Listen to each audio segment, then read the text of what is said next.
사랑의 주님 감사합니다. 아버지의 은혜 가운데 이 자리에 오게 하시고 찬양으로 준비하여지고 이제 말씀을 묵상하는 이 시간 가운데 주님 큰 은혜와 능력을 더하여 주시옵소서. 주의 종의 입술과 생각과 마음을 주관하여 주시사 온전한 말씀이 선포될 수 있도록 역사하시고 그 은혜 가운데 우리가 한 마음 하나가 되어 주의 뜻을 깨달아 이 삶을 이 세상을 살아가는데 부족함이 없고 능히 승리하며 살아가게 도와주시옵소서. 함께 하실 주님을 믿사옵고 예수 그리스도의 이름으로 기도드립니다. 아멘. 아멘. 오늘 말씀은 하나님의 아들이 당한 시험이라는 말씀의 제목으로 말씀을 전하겠습니다. 우리 말씀은 누가복음 4장 1절에서 13절입니다. 누가복음 4장 1절에서 13절입니다. 우리 한 절씩 교독하도록 하겠습니다. 예수께서 성령의 충만함을 입어 요단강에서 돌아오사 광야에서 40일 동안 성령에게 이끌리심에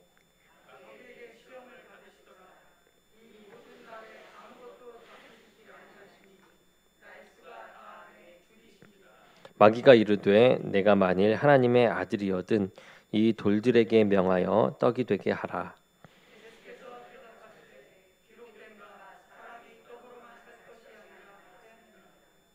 마귀가 또 예수를 이끌고 올라가서 순식간에 천하 만국을 보이며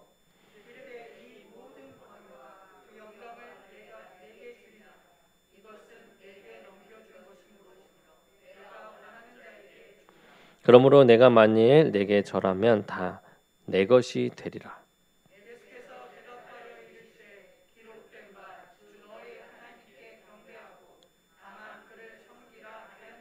또 이끌고 예루살렘으로 가서 성전 꼭대기에 세우고 이르되 네가 만일 하나님의 아들이거든 여기서 뛰어내리라.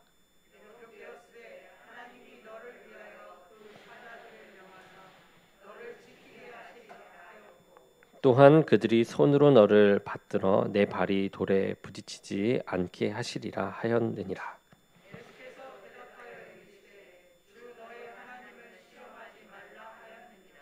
마귀가 모든 시험을 다 한 후에 얼마 동안 떠나니라.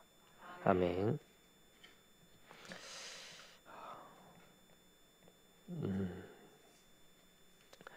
오늘 말씀 하나님의 아들이 당하는 시험이라는 말씀의 제목입니다.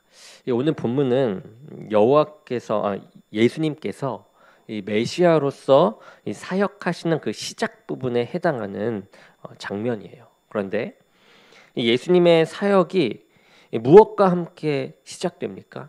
바로 이 사단의 시험으로부터 시작이 됩니다. 이 예수님께서는 이 30세가 되시기 전에 평범한 목수의 이 아들로서 사셨습니다. 그러다가 하나님의 때가 되어서 이 죄인들을 구원할 이 메시아로서의 이 사명을 감당하시기 위해서 이 세상에 나타나게 되십니다. 예수님은 먼저 세례를 받으시고 이 사역을 준비하십니다. 요단강에서 세례 요한에게 세례를 받으실 때에 이 성령님께서 성령의 이 비둘기 같이 예수님 위에 임하시게 되죠. 그리고 성령님께서는 예수님을 이 광야로 이끄셔서 그곳에서 40일간의 이 금식 기도를 하게 하셨습니다. 그런데 그 금식이 끝난 다음에 이 성령님이 이 충만하심 그 가운데 성령 충만함 가운데 겸한 것이 바로 마귀에게 시험 당하는 일이었습니다. 시험을 받게 되는 것이었죠. 예수님께서 이 본격적으로 이제 하나님의 일을 감당하시기 전에 이 사단의 시험을 먼저 받게 된 것입니다. 사단은 시험할 대상도 가리지 않는 것 같아요. 하나님의 아들인 예수님을 시험하는 거 보면 그렇습니다. 더군다나 이 40일간 금식하여서 어떻게 보면 연약한 모습일지도 모르지만 또한 반대로 성령이 가장 충만한 상태의 그 예수님이니 사단이 피해갈 만도 한데 그러한 예수님께 이 연약한 육체를 생각하여 시험하려 나타나게 됩니다. 이 성도들의 이 신앙생활에 있어서도 우리가 늘 기억해야 하는 것이 언제 어디서든지 이 사단의 시험이 있다라는 것입니다. 때를 가리지 않고 장소를 가리지 않고 대상을 가리지 않고 이 성도를 넘어뜨리려는 그 마귀의 시험은 계속되고 있다라는 것이죠. 이 오늘 본문에서 예수님께서 사단의 시험을 이기신 모습을 우리가 보면서 성도들의 삶 속에서 사단이 어떠한 모습으로 우리들을 시험하고 또한 그 시험을 당할 때에 하나님의 자녀로서 어떻게 승리하는 삶을 살아가야 할지 우리가 한번 보려고 합니다. 먼저 우리는 이 사단의 시험들을 살펴볼 필요가 있어요. 첫 번째는 사단의 첫 번째 시험이 돌들로 떡덩이가 되게 하라라는 것이었죠. 사단은 사람들의 이 연약한 빈틈, 가장 연약한 부분을 찾아서 공격을 합니다. 그 틈을 공격하게 돼요. 사단은 예수님에게도 하나의 그 연약한 부분을 찾아냅니다. 금식하셨기 때문에 굶주려서 그 배고픈 상태이지 않습니까? 육신이. 그 육신의 배고픔을 공격해요. 예수님께서 40일간을 금식으로 굶주리셨으니 몹시 배가 고플 수밖에 없는 상태이지 않습니까? 사단은 예수님께서 이렇게 줄이신 것을 너무나도 잘 알고 있었습니다. 가장 연약한 상태의 육신적으로 연약한 상태를 잘 알고 있었어요.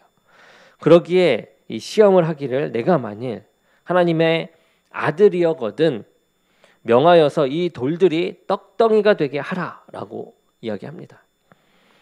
그런데 예수님은 이것을 거부해요. 사람이 떡으로만 살 것이 아니라고 하면서 거부를 합니다. 그러면 사람이 육신의 음식 말고 무엇을 먹고 살아야 할까요?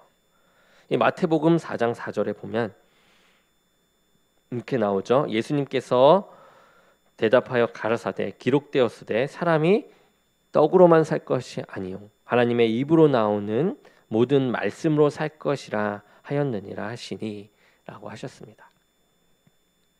이 하나님의 아들로서 예수님의 삶은 육신의 이 배고픔과 풍요를 목적으로 해서 살아가는 자가 아니라 하나님의 말씀을 양식으로 삼아서 그 말씀대로 살아가는 삶이 되어야 함을 말씀하고 있습니다. 예수님께서는 요한복음 4장 34절에서 예수께서 이르시되 나의 양식은 나를 보내신 이의 뜻을 행하며 그의 일을 온전히 이루는 것이니라 라고 하셨습니다. 하나님의 아들은 이 육신의 배고픔을 해결하기 위해서 살아가는 사람이 아니라는 것이죠. 하나님의 말씀을 먹고 그 말씀대로 살아가는 것이 먼저가 되어야 하는 것입니다. 그러기에 하나님의 이 말씀대로 살기 위해서 때로는 굶주리기도 하고 배부르기도 할 수 있는 것이 하나님의 아들입니다. 그런데 예수 그리스도를 믿는 이 성도의 삶도 하나님의 자녀의 삶, 아들의 삶을 살아가야 하겠죠. 요한복음 1장 12절에는 영접하는 자, 곧 그 이름을 믿는 자들에게는 하나님의 자녀가 되는 권세를 주셨으니라고 하셨습니다. 우리가 예수 그리스도를 믿음으로 말미암아 이 하나님의 자녀가 되었습니다. 그러기에 하나님의 자녀인 우리 그리스도인들, 우리 성도들도 하나님의 말씀을 먹고 그 말씀대로 살아가는 것이 우선이 되어야 하는 것입니다. 그럴 때에 그 다음에 필요한 것이 하나님께서 채워주심이라는 거죠. 그것을 경험하면서 우리가 성령으로 충만해지면서 더욱더 주님을 섬기면서 살아가게 되는 것입니다. 사단은 사람의 이 육신적인 필요와 욕망을 위해서 하나님의 말씀을 먹지 못하고 포기하면서 살아가도록 날마다 유혹하며 시험을 합니다. 하나님의 말씀대로 살고자 하면 떡이 사라지고 떡을 얻고자 하니 하나님의 말씀대로 살아갈 수가 없도록 계속해서 시험을 하는 것이죠. 하지만 이 하나님의 자녀는 육신의 배부름과 풍요가 있던지 아니면 이 굶주림의 상태에 있던지 간에 이 하나님의 말씀대로 살아가는 것이 하나님의 자녀인 줄로 믿습니다. 저와 여러분은 이 하나님의 말씀대로 살기 위해서 이 음식을 먹고 마시는 자가 되지 않기를,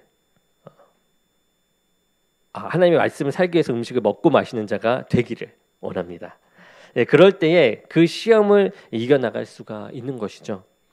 풍요하게 먹고 살기 위한 목적으로 이 능력을 구하며 살아가는 삶이 아니라 이 하나님의 이 말씀대로 살아가기 위해서 그 능력을 구하고 사용할 수 있기를 바랍니다. 이렇게 첫 번째 시험에 실패한 이 사단은 곧 이어서 다른 시험, 두 번째 시험을 준비하죠. 이 두 번째 시험은 단순히 육신의 주림을 해결하는 정도가 아니라 이 하나님의 아들들, 이 자녀들이 무엇을 경배하며 살아가야 할지를 시험하는 모습입니다. 사단은 예수님께 이 천하 만국을 보여주면서 말을 합니다. 세상에 있는 모든 권위와 이 영광이 자신에게 있고 자신이 원하는 자에게 그것을 줄 것인데 만약 너가 나에게 절을 하면 그 모든 것을 너에게 주겠다라고 말하는 것이죠. 예수님께 이렇게 말하고 있어요. 예수 너에게 주겠다. 그런데 예수님은 이것을 거부하십니다. 사단의 시험이기 때문이죠. 그런데 이 세상 사람들은 이를 시험이라고 여기지 않을 것이에요. 도리어 이 사탄의 제안이 시험이 아니라 축복처럼 여겨질 수도 있을 거라 봅니다. 절 한번 해서 세상 이 천하 만국의 모든 권위와 이 영광을 얻을 수 있다라고 한다면 그 존재는 어떻게 보면 은인일 것이에요. 그러한 존재가 어떻게 사단이 될 수 있겠느냐라고 이야기할 수 있겠죠. 그러한 자들에게는 이 하나님과 같은 존재로 이 사단이 여겨질 것이에요. 사단은 때로 이렇게 사람들을 현혹시키며 시험합니다. 하나님을 알지 못하고 세상의 부귀와 영화, 권세를 추구하면서 살아가는 그런 사람들에게 그러한 일이 성취가 되죠. 하나님 없이 자신이 모든 권세와 이 영광을 누릴 수 있는 존재가 될 수 있다라고 시험을 하는 것입니다. 이러한 일들은 이 사단의 시험입니다. 왜냐하면 이 세상에서 유일한 경배의 대상은 하나님밖에 없기 때문입니다. 우리가 하나님을 예배하고 또 경배하고 섬기는 이유에 대해 제대로 우리가 안다면 이러한 시험을 분명 이길 수 있습니다. 하나님의 경배, 하나님을 경배하는 것은 이 천하 만국과 그 권위와 영광을 차지하기 위한 것이 아니죠. 그러한 것은 하나님께 이미 속한 것입니다. 사단은 자신에게 속았다고 이제 말을 하고 있지만 세상의 모든 권위와 영광은 하나님께 속한 것이고 그러한 하나님께 영광을 돌려드리며 경배해야 할 줄로 우리가 믿고 나가야 합니다. 하나님께서는 그러한 이 천하 만국의 권위와 영광을 줄 수 있기 때문에 우리의 이 경배의 대상이 아니라 하나님이라는 존재 자체가 경배를 받으시게 합당하신 분이다라는 것이죠. 이 8절에 예수님은 사단에게 분명히 이야기합니다. 주 너의 하나님께 경배하고 다만 그를 섬기라. 사단이라고 하는 존재도 이 하나님을 경배하며 섬겨야 할 피조물이다라는 것을 보여주는 그런 말씀이에요. 그런데 교만과 불순종에 빠져서 이 하나님의 영광과 권위를 자신이 얻으려고 하나님을 대적한 존재가 바로 사단인 것이죠. 그러니까 한마디로 사단은 나와 같이 되라라고 이야기하는 거예요. 지금 나와 같이 되고 또 너가 사단처럼 다른 자들에게 나와 같이 행하라. 그러한 모습의 사단입니다. 사단은 우리를 이렇게 교만하게 만들어서 하나님을 경배하지 않고 자기 스스로 나 스스로를 높이며 이 영광을 추구하며 살아가도록 합니다. 그리고 그것을 이용해서 똑같이 다른 이들도 그렇게 만들어 오게끔 하는 것이죠. 결국 이것은 사단의 성품이요 사단을 따르는 것입니다. 하지만 이 세상의 모든 만물들은 이 하나님의 피조물이고 마땅히 우리 하나님 여호와만을 섬기며 경배하는 것이 마땅한 것이죠. 하나님의 아들, 하나님의 자녀는 세상의 권위와 영광을 위해서 살아가는 존재가 아닙니다. 그것을 위해서 살아갈 때에 시험에 빠지게 될 수밖에 없습니다. 도리어 이 세상의 모든 권위와 영광을 주님께 돌려드리는 것이 하나님의 자녀다운 삶이요, 오로지 하나님만 경배하는 삶을 살아야 할 줄로 믿습니다. 사단은 이렇게 2번씩이나 예수님을 시험하는데 실패를 합니다. 이제 사단은 마지막으로 예수님을 시험합니다.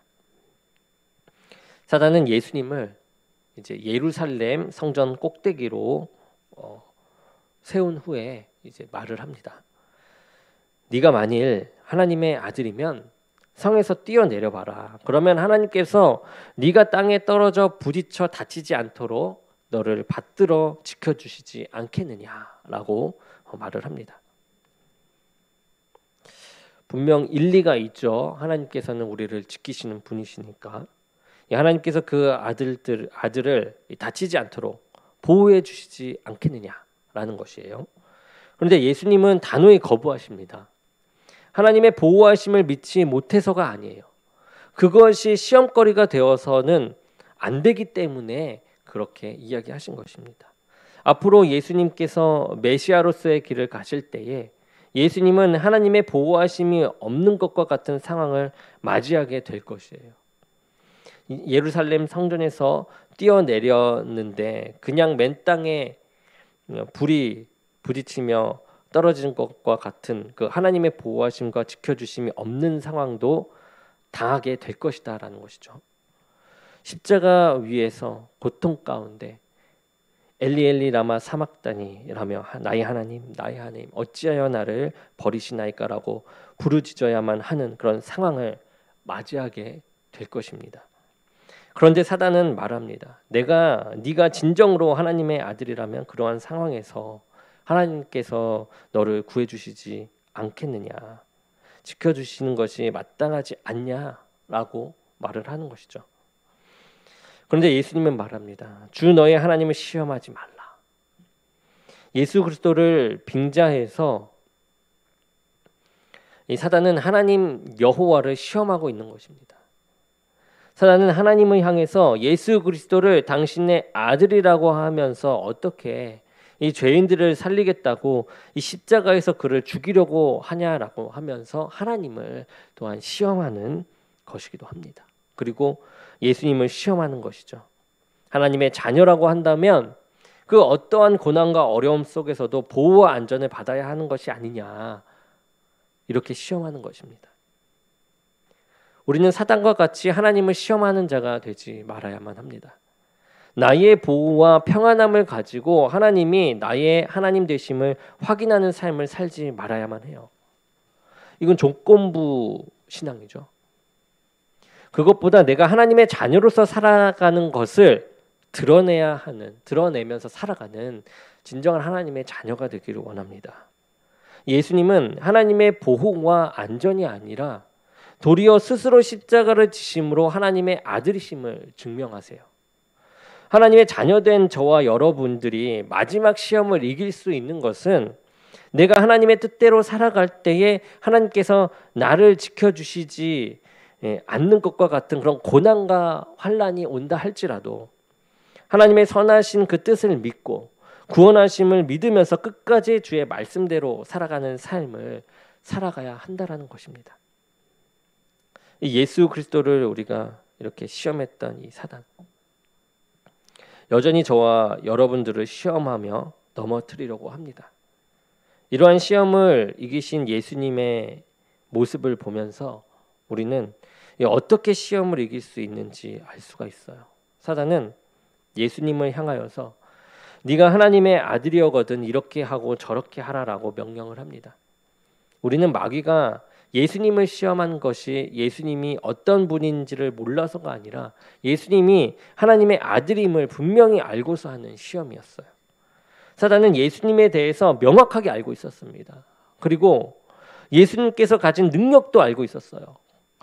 그리고 하나님 아버지께서 가지신 능력까지도 알고 있던 존재가 바로 사단입니다. 그런데 사단은 그 능력을 가지고서 하나님의 말씀이 아니라 자신의 배부름을 위해서 쓰고 자신의 영광과 번세를 얻기 위해서 쓰고 마지막으로 하나님을 시험하기를 예수 그리스도를 고난으로부터 구하여서 십자가를 지지 못하게 하기 위해서 그게 하나님 일이냐 하면서 시험하는 것입니다. 하지만 하나님의 자녀는 자신의 배부름을 위해서 살아가는 것이 아니라 하나님의 말씀을 행하기 위해서 먹고 사는 자들, 하나님의 뜻을 행하기 위해서 그 말씀 가운데 삶을 이기면서 하나님의 말씀으로 이기면서 살아가는 자들인 것이죠. 하나님의 자녀는 이 세상의 권세와 영광을 취하기 위해서 살아가는 자가 아니라 세상의 권세와 영광이 하나님께 있음을 드러내고 경배하는 사람들인 것입니다. 하나님의 자녀는 하나님의 지켜주심과 보호하심을 추구하며 살아가는 것이 아니라 하나님의 뜻을 위해서 십자가를 져야 하는 그 고난과 죽음의 길도 걸어가야 하는 것이 하나님의 자녀의 정체성이 되는 줄로 믿습니다. 성도가 시험을 이기는 것은 바로 내가 그리스도인이요 하나님의 자녀라고 하는 이 정체성을 확고하게 할 때입니다. 그리고 하나님의 말씀으로 우리가 이길 수가 있죠. 예수님은 사단의 이 시험하는 말들을 모두 하나님의 말씀에 근거해서 물리치십니다. 내 생각에는 이런 것 같은데 하며 예수님께서 생각하시는 그 말씀을 하지 않으세요. 내 생각에는 이럴 것 같아. 그러니까 그렇게 시험하지 마. 이게 아니라 하나님의 말씀은 이렇다 얘기한다라는 것이죠. 사단은 거짓의 아비입니다. 시험의 내용들이 그럴듯합니다. 사람들의 연약한 부분들을 잘 알고 이렇게 속이는 것이 사단입니다. 내 생각에는 하며 자신의 생각에 근거해서 사단과 대적하려고 하면 우리는 시험에서 이길 수가 없습니다. 하나님의 말씀을 제대로 알아야만 해요. 하나님의 말씀을 제대로 알고 있으면 이 사단의 이 거짓을 분별해낼 수가 있습니다. 하나님의 말씀을 가까이 하며 그 말씀을 경청하며 나가기 바랍니다. 그때에 우리는 시험에 들지 않습니다. 또한 우리가 기도할 때 사단의 시험을 이길 수가 있습니다. 오늘 말씀에 이 예수님을 마귀에게 시험받는 자리로 이끌었던 분은 바로 성령님이십니다. 예수님께서는 시험에 들기 전에 성령님께 이끌려 40일간 금식의 자리로 이끄셨습니다. 바로 기도의 자리이죠. 성령님은 예수님으로 기도하게 하시고 그 이후에 시험의 자리로 이끄셨던 것입니다. 기도는 시험을 이기는 방법입니다. 기도 후에도 사단의 시험은 있어요. 계속해서 우리를 찾아옵니다. 하지만 그 시험은 소용이 없죠. 기도하는 자에게는 시험을 이기는 힘이 있기 때문입니다. 예수님께서는 마태복음 26장 41절에 시험에 들지 않게 깨어있어 기도하라. 마음에는 원이로되 육신이 약하도다 하셨습니다. 연약한 저와 여러분들이 이 사단의 시험을 이길 수 있는 방법은 기도입니다. 사단의 시험을 이기기 위해서는 이 육신의 연약함까지도 이기고 기도의 자리로 나와야 할 때가 있는 것이죠. 말씀을 정리하겠습니다. 사단은 시험의 대상자도 때와 장소도 가리지 않고 시험을 합니다. 하나님의 아들 예수님을 시험했던 이 사단은 하나님의 자녀된 저와 여러분은 시험의 대상으로 두고 있습니다. 그리고 때도 가리지 않습니다. 예수님께서 시험을 받으실 때에는 이 40일간의 금식을 마치시고 성령이 충만한 상태임에도 불구하고 사단은 시험합니다. 성도가 이 성령 충만, 은혜 충만하면 시험이 없을 것 같지만 그때도 시험하고 은혜가 떨어질 때도 시험을 합니다. 모든 상황이 이 시험을 받을 때인 것이죠. 그리고 사단의 시험은 또한 지속적입니다. 오늘 말씀 13절에도 보면 마귀가 모든 시험을 다 한 후에 얼마 동안 떠나니라 라고 했습니다. 한 번 시험으로 끝나는 것이 아닙니다. 계속 시험거리를 찾아 넘어뜨리려고 하는 것이 이 사단의 시험인 것입니다. 저와 여러분들도 예외는 아니에요. 이 세상을 살아가면서 끊임없이 여러 가지 이 사단의 유혹과 시험 가운데 있는 것입니다. 저와 여러분들이 당하는 이 끊임없는 그 시험은 우리가 하나님의 자녀임을 반증하는 것입니다. 예수님을 믿는 한 사람이 어떤 집에 하인으로 있었습니다. 하루는 이 주인이 하인을 조롱하는데요. 어떻게 조롱하냐면 나는 예수를 믿지도 않는데 아무 시험도 없이 잘만 사는데 너는 예수를 믿는다고 하면서 왜 그렇게 어려운 일들을 이렇게 많이 당하냐. 그럴 바에는 믿지 않는 게 더 낫지 않겠냐 라면서 빈정대는 것입니다. 그때 그 하인이 말을 합니다. 주인님, 노하지 말고 들어주십시오. 가령 말입니다. 사냥꾼이 사냥 중에 사슴 2마리를 쏘았는데 한 마리는 화살이 통과하여 즉사하여 죽었고 한 마리는 다리에 맞아 피를 흘리며 도망간다면 주인께서는 어느 쪽 사슴을 보고 달려가시겠습니까? 주인이 당연한 듯이 말을 합니다. 그야 죽은 놈은 내 수중에 든 것이나 마찬가지니 산 놈부터 쫓아가 잡아야지라고 말을 해요. 하인이 얘기하죠. 옳습니다. 사람이 시험이 없는 것은 영원히 죽어서 마귀의 것이 되었으니 더 시험할 일이 없고 도리어 하나님의 뜻대로 살려고 하는 자는 마귀가 자기 수하에 넣으려고 온갖 노력을 다하니 시험을 당하는 것입니다. 이렇게 이야기하는 것입니다. 성도가 영적으로 살아가려고 하면 반드시 시험을 당하게 마련입니다. 그러니 성도의 삶은 시험 당하는 것이 이상한 것이 아니라 시험이 없으면 이상한 것입니다. 그런데 믿음이 성장하게 되면 비록 이러한 시험이 우리에게 올지라도 동일하게 올지라도 그것이 시험이 아닌 것처럼 의연하게 넘어갈 수 있는 것이죠. 바로 하나님의 말씀으로 승리해가고 있다라는 걸 보여주는 겁니다.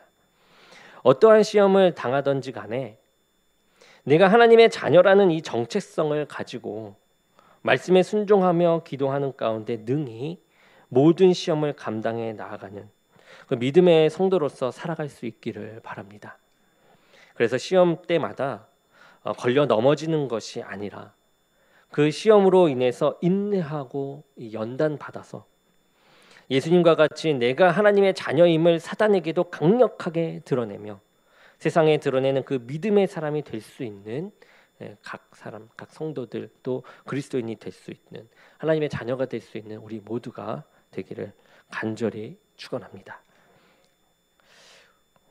우리 기도하며 예배를 마치겠습니다.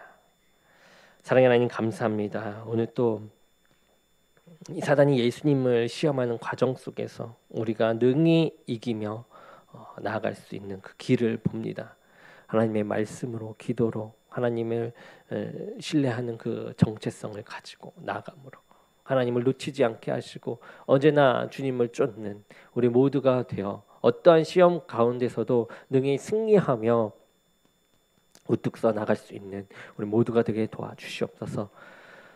예수 그리스도의 이름으로 기도드립니다. 아멘.